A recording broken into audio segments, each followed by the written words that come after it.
Riquet. Serge Gainsbourg, bonjour. Il n'y a eu qu'un vainqueur, c'est l'espoir. Europe 1.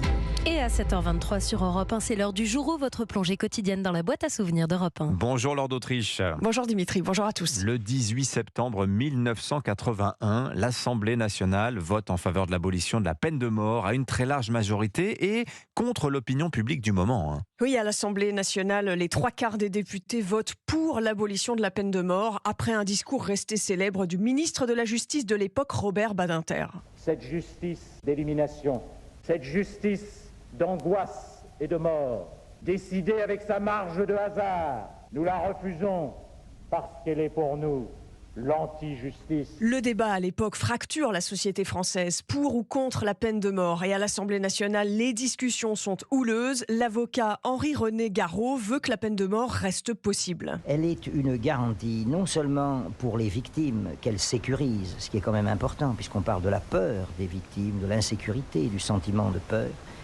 mais je crois également qu'elle est dissuasive.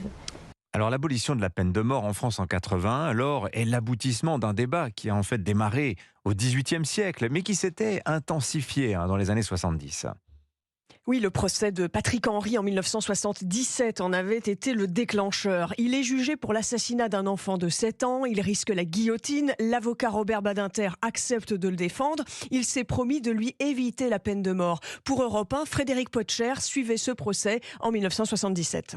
Ce procès a dépassé les normes ordinaires. Pourquoi ne voulez-vous pas que l'on parle de la peine de mort ? Vous avez peur ? s'est écrié Maître Badinter, tourné vers l'avocat général et le président qui invoquait la loi. Patrick Henry sera finalement condamné à perpétuité. En 2006, 25 ans après l'abolition, Robert Badinter parlait sur Europe 1 de ce jour important de sa vie. Je savais que le vote était acquis. Par rapport à l'intensité du vécu, c'est rien au regard de ce que j'avais connu dans les cours d'assises.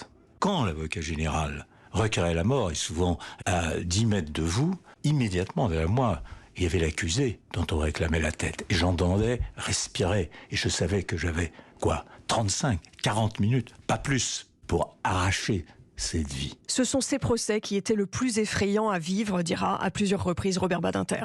Merci Lord d'Autriche. Allez, il est l'heure de jouer avec Europe 1 et le jour où.